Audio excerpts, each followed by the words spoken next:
Mas talvez, por exemplo, num processo de crescimento acelerado, você também tem que acelerar a contratação para você dar vazão. Sim. E talvez você traz algumas pessoas que estão um pouco desalinhadas com a própria cultura. Sim, É com natural certeza. isso também. E o turnover às vezes se justifica também até pelo problema de contratação, né? Sim, é um ciclo. Se você não se teve que contratar rápido, vão ter mais pessoas saindo na experiência.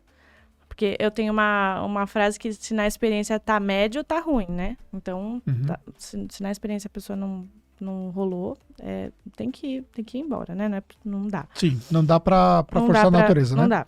Não, é assim, se você não dispensa quando você sabe que precisa dispensar, depois você paga mais caro por isso, não só do ponto de vista financeiro, mas do ponto de vista mesmo da própria organização, né? Sim, sim. Então, na experiência, se você contratar muito rápido, na experiência, fatalmente vai ter mais pessoas saindo e você tem que repor, e você tem que contratar de novo. É um processo mesmo. Depois, na retenção ali, até as pessoas estarem mesmo na cultura, no jeito de atender, etc. É uma outra parte. Nos líderes, é o que eu falei. Tem gente que subiu e não conseguimos acompanhar se, agora que você subiu, você tem que fazer isso, tem que fazer aquilo, tem que fazer o outro.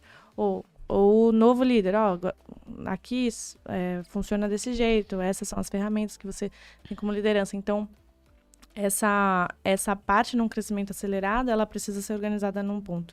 Mas a gente gosta disso. Nós do Serac, acho que a Tactus também, eu gosto de crescer e arrumar. Sim.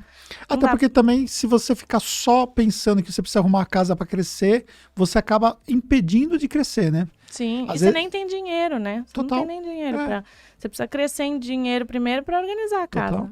Só que o problema é que você fica trocando o pneu com o carro em movimento sempre, né? Porque é sempre um ciclo de evolução constante num crescimento acelerado, né? Isso mesmo. Mas é o preço que as empresas que cresceram aceleradamente, elas pagaram para chegar lá. E como o nosso core ainda é a contabilidade mesmo, os nossos eventos e etc. ainda são adjacentes, né? Não é o nosso core ainda.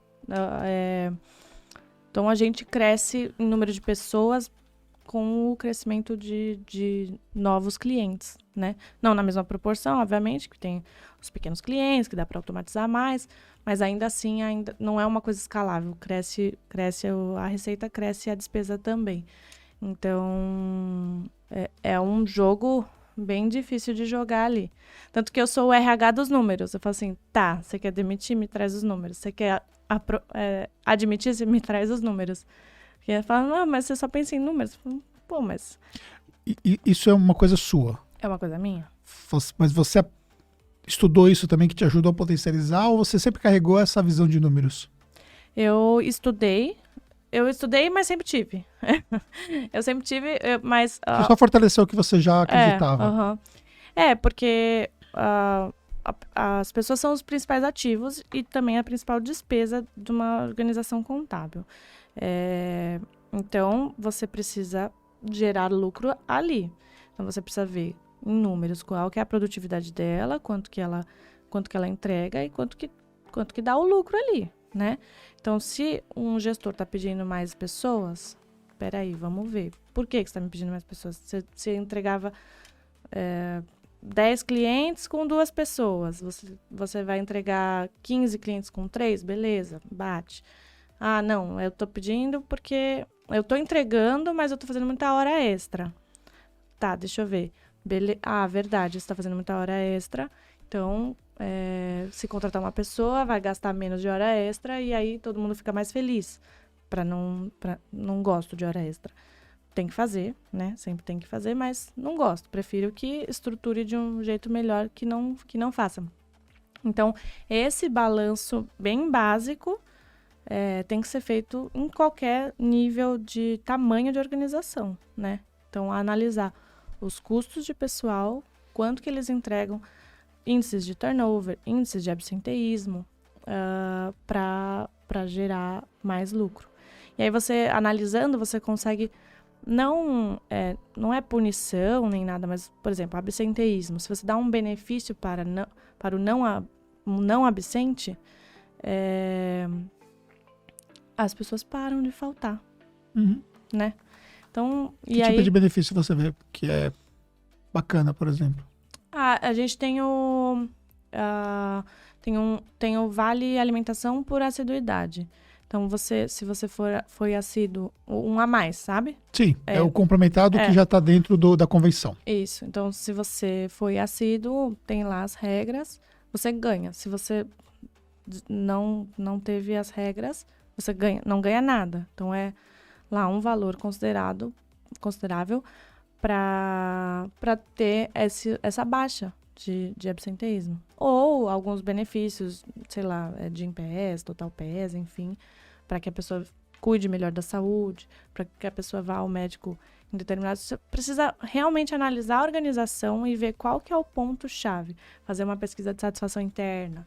Você faz uma pesquisa. Então, nas minhas mentorias de gestão de RH, para a pessoa implantar, tem perguntas chaves que você tem que fazer para saber em que nível que ela tá. Se você nunca fez uma pesquisa de satisfação interna com o seu funcionário, ele nunca vai te falar o que você precisa saber. Não o que você precisa ouvir, o que você precisa saber para direcionar onde que eles estão insatisfeitos. Exemplo, vale-refeição. Se está muito abaixo do que eles gastam, né, porque tem várias convenções por aí, é um descontentamento diário do funcionário com a sua organização. Então, sei lá, se o seu vale-refeição, chutar, né, Anderson, tá R$15 pela convenção, você paga R$15, mas o cara gasta 30. Todo dia, ele vai tirar do salário. E todo dia ele tá bravo com você. Porque ele vai comer, ele vai gastar mais. Ele vai comer, ele vai gastar. No final do mês, que precisa entregar imposto, precisa entregar folha, sei lá o que precisa entregar, ele vai falar, não tenho dinheiro para comer, e eu tô tendo que trabalhar aqui. Então, são políticas de RH que tudo precisa ser analisado de acordo com onde está a empresa, qual que é o ambiente da empresa, o que você faz para saber o que o colaborador pensa anonimamente, ou pensa num feedback. Então, são esses pontos assim que a gente vê que é bem importante numa construção de um RH. Boa. É desafiador, né? E também começa com a mentalidade, como você mesmo falou, né? Porque a mentalidade tradicional dentro da contabilidade não é muito diferente de outros mercados, mas a contabilidade exige-se muito, né? A parte de mão de obra é muito preponderante, né? No custo da prestação. É totalmente diferente do que você acabou de citar, que é a mentalidade da Serac, que é também a mentalidade da própria Tactus, mas que foi um dos elementos da virada de chave dos nossos negócios. É entender a questão da valorização, entender políticas que sejam mais custosas para a empresa, como você tem, mas que retornam de outras maneiras. De outras formas. Você precisa analisar os seus dados e ver se eu der esse benefício de R$100 para o funcionário, você pode até testar, porque algumas coisas você põe e tira de acordo com o que você acha. Então, se der R$100 a mais para o funcionário aqui, a ideia ele vai parar de faltar, então, esse dia de trabalho aqui, que você perde, né? Se a pessoa mete um atestado 2 dias, você está perdendo esse dinheiro. Se ele vai parar, beleza, vamos fazer o teste? Vamos, faz um teste por um X período de tempo, metrifica e vê quanto que era antes, quanto que ficou agora, deu certo, o que deu?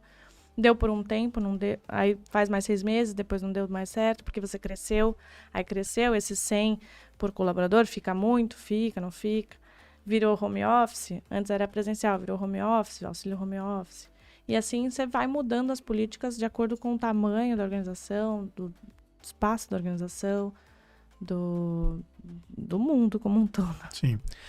Bem, a sede de vocês é magnífica, né? Eu tive a oportunidade de ir com meus mentorandos para lá e realmente é muito bacana. Mas é uma sede que acabou ficando pequena, né? Sim. Por incrível que pareça, enorme do jeito que é, mas ficou pequena pelo tamanho de pessoas, né, do time de vocês hoje, né? Que, vamos dizer, tá mais ou menos ali 3 vezes o tamanho da sede, né? É, mais ou menos isso.